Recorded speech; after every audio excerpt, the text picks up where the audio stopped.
ડીસા નગરપાલિકાની ચૂંટણીને લઈને હવે ચિત્ર સ્પષ્ટ થઈ ગયું છે અને દરેક રાજકીય પક્ષ આ ચૂંટણીમાં જીત મેળવવા માટે હવે પ્રચાર પ્રસાર શરૂ કરી દીધો છે। ત્યારે આજે ડીસામાં આમ આદમી પાર્ટી દ્વારા પણ જનસંપર્ક કાર્યક્રમનું આયોજન કરવામાં આવ્યું હતું।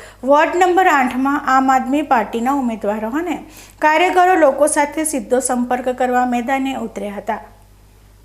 ડીસા નગરપાલિકાની ચૂંટણીને લઈ અત્યાર સુધી આપણે માત્ર ભાજપ જ ચર્ચામાં જોવા મળ્યું છે અને ડીસા નગરપાલિકાની 9 બેઠકોને ચૂંટણી પહેલા જ બિનહરીફ કરીને ભાજપે મેદાન મારી નાખ્યું છે।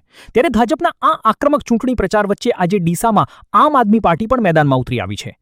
ડીસા નગરપાલિકાના વોર્ડ નંબર 4માં આજે આમ આદમી પાર્ટીના વિજયભાઈ દવે, એડવોકેટ સુભાષભાઈ ઠક્કર અને રંજનબેન પંચાલ જનસંપર્ક કાર્યક્રમ માટે મેદાનમાં ઉતરી આવ્યા છે।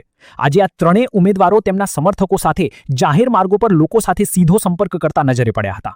મહત્વની વાત તો એ છે કે લોકોમાં પણ સારો પ્રતિસાદ જોવા મળ્યો હતો।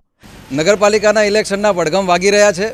હવે ચૂંટણીની પ્રક્રિયામાં તમામ નોમિનેશન ફાઇલ થઈ ગયા છે અને ઉમેદવારોના નામ પણ ડિક્લેર થઈ ગયા છે। એ બાબતને લઈને આમ આદમી પાર્ટી તરફથી હું advocate Subhash Thakkar, Vijaybhai Dave, Ranjanben Panchal ward number 4માં અને અન્ય તમામ વોર્ડમાં ડીસામાં આમ આદમી પાર્ટી મજબૂતાઈથી આ ઇલેક્શન લડી રહી છે। અમે લોક સંપર્ક કરીએ છીએ। લોકોનો ખૂબ સારો પ્રતિસાદ અમને મળી રહ્યો છે। અમને ખૂબ આશાવાદ છે। લોકોને પણ અમારાથી આશા છે કે આ વખતે પરિવર્તનની આ લડાઈમાં આમ આદમી પાર્ટીના તમામ ઉમેદવારો સફળતા સિદ્ધ કરશે અને એક મજબૂત અને લોકશાહીને જે વરેલી છે પાર્ટી એ તમામ લોકો આગળ આવીને ખૂબ સારા કામો કરશે। આ એ જ વિસ્તાર છે કે જ્યાં ગત નગરપાલિકાની ચૂંટણીમાં આમ આદમી પાર્ટીએ ભાજપમાં ગાબડું પાડીને એક બેઠક પર જીત મેળવી હતી અને એકવાર ફરી આ વિસ્તારમાં આમ આદમી પાર્ટી પૂરા જોશ અને ઉત્સાહ સાથે મેદાનમાં ઉતરી છે। ત્યારે જોવાનું એ રહે છે કે આ ચૂંટણીમાં આમ આદમી પાર્ટી કેવું પ્રદર્શન કરશે।